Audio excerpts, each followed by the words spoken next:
welcome to City and State TV. I'm Executive Editor Michael Johnson. I'm joined today by Shola Olatoye, the Chair and CEO of NYCHA, New York City Housing Authority. Thank you very much for joining us. Thank you so much for having me, And you guys Michael. have some exciting news. You have the Next Generation NYCHA program that you've rolled out some more details about today. Before we talk about those specific details, tell us about the process, because I know it was very ground up. You went to a lot of the developments to get gauge the sentiment on the ground from the residents to get their feedback before coming together with this plan. So, well, first of all, it's a really exciting time, I think, for the Housing Authority and for the city. When the mayor appointed me a little over 14 months ago, he was very clear with sort of two directives. One was to reset a series of relationships with, namely our residents, but also community partners, elected officials, et cetera. Two was to develop a sustainable plan for the Housing Authority so that we can ensure that we're around for another generation. And so thus we began the process that is Next Generation NYCHA, as well as the development of the plan. And so I've literally had the pleasure of meeting with and talking to hundreds of residents, thousands of employees across the city through a series of meetings. I've visited more than 90 developments and a number of town hall meetings, teas in people's kitchens, and more formal settings to really understand the challenge that's before us, but also what are some of the solutions that we should be really thinking and pushing forward. And what resonated with me and all of those conversations were sort of three key components: safe, clean, and connected. That's what everyone wants, whether you live in public housing or not. And so we embarked on a process to identify what are some specific strategies that help us achieve that vision. Next Generation NYCHA is not an A to Z plan, and it's not a kitchen sink plan of every single initiative we should be doing. These are strategic priorities that ultimately fundamentally change the operating model that is public housing, the funding model that is public housing, and how we look, and how we ensure that we're around for another generation of working New Yorkers.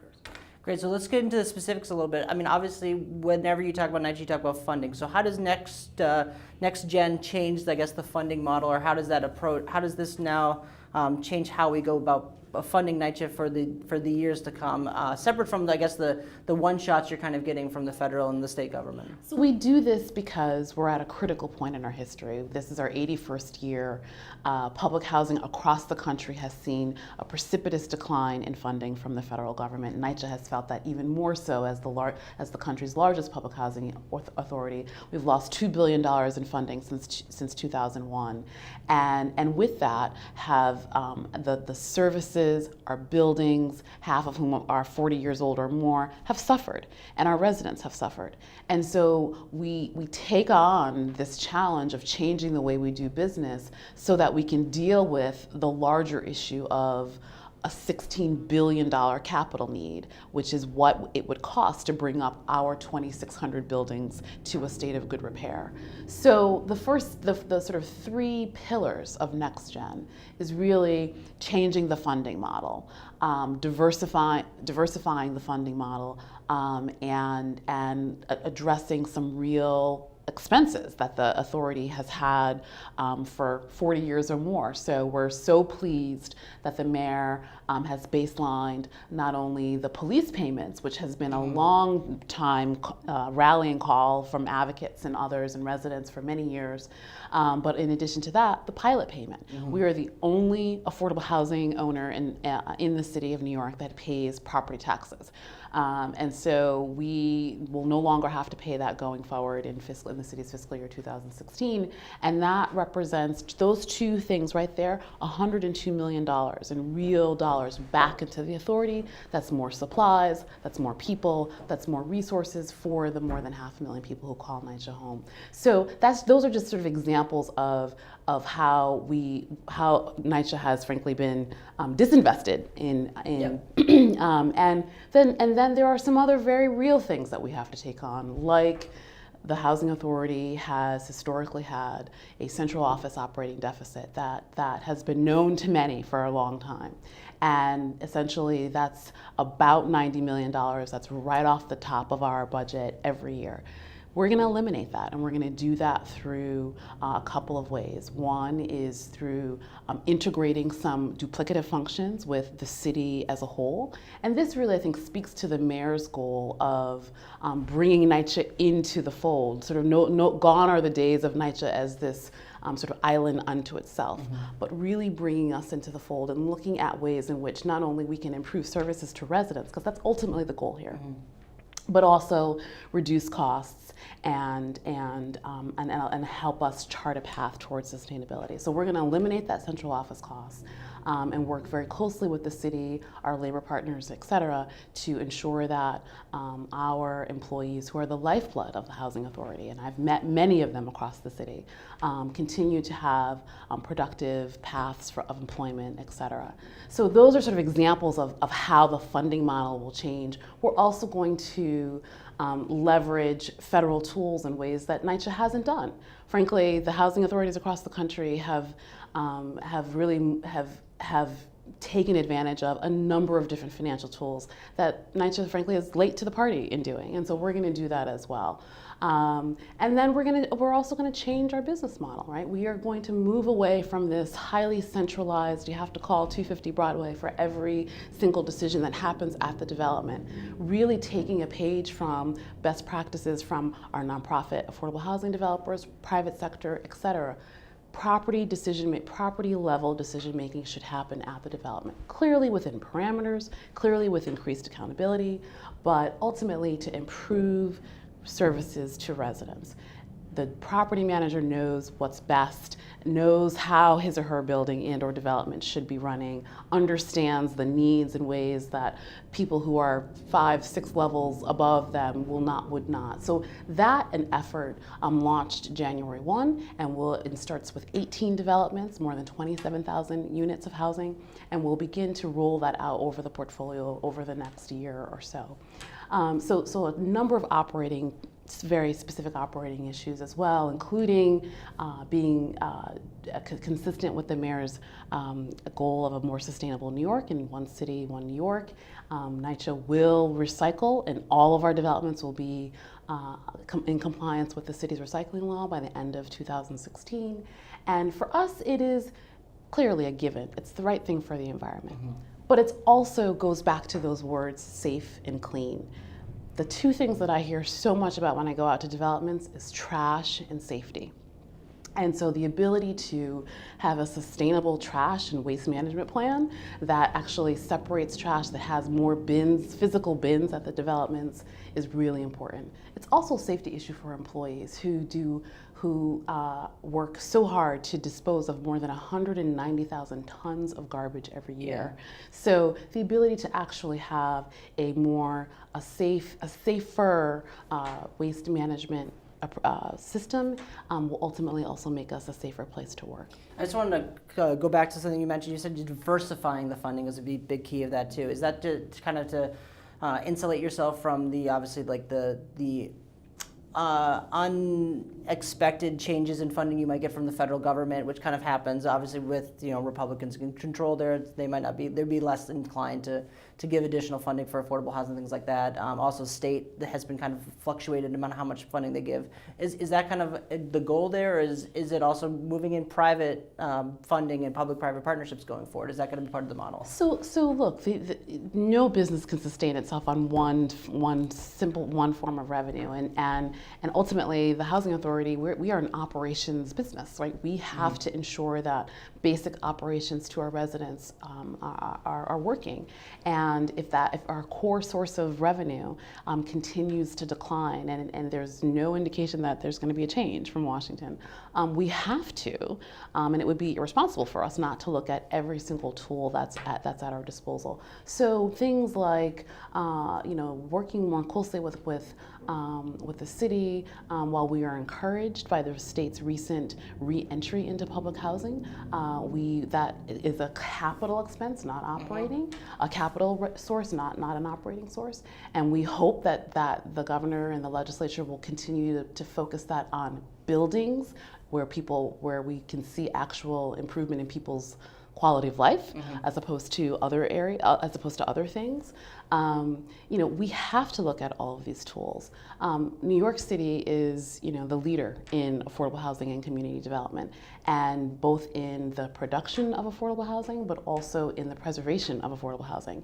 And so it makes perfect sense that the Housing Authority would take lessons from that sector, but also look to partner with them as we preserve our buildings and contribute to the mayor's overall affordable housing plan, which we will do, as was outlined in the mayor's affordable housing plan, which they just celebrated its 1-year anniversary.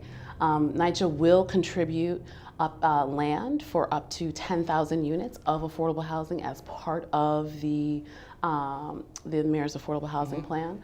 And we have done that, we have begun that process in 3 communities where, again, talking about sort of the engagement, the kind of conversation that's been different, where we recognized a couple things. One, you had to meet people where they were. And so we had to partner with, we partnered with community organizing groups to work with existing resident leaders and identify new people to come to the conversation and say, not what's your vision for your building, but what's your vision for your community?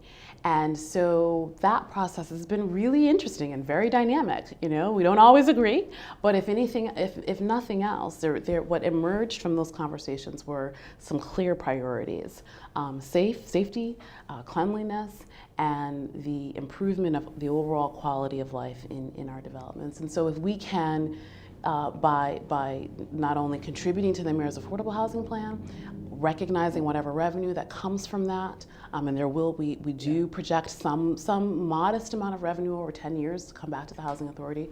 Those revenues will be directly invested back into the issues and the priorities that were identified in those community conversations and vision conversations that we had with our residents. Oh yeah, we're running a little bit short on time, but I have a couple more things I just wanted to bring up with you.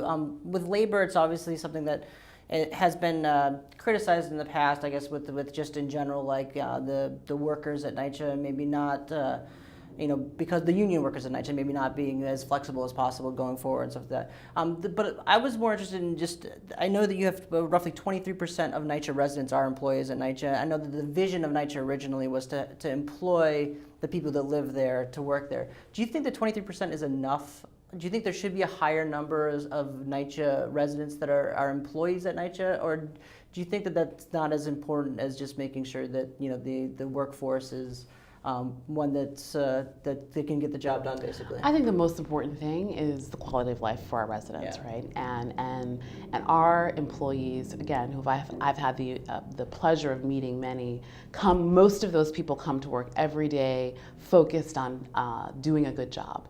And that is that's what inspires me to want to make sure that they have an environment to do that in.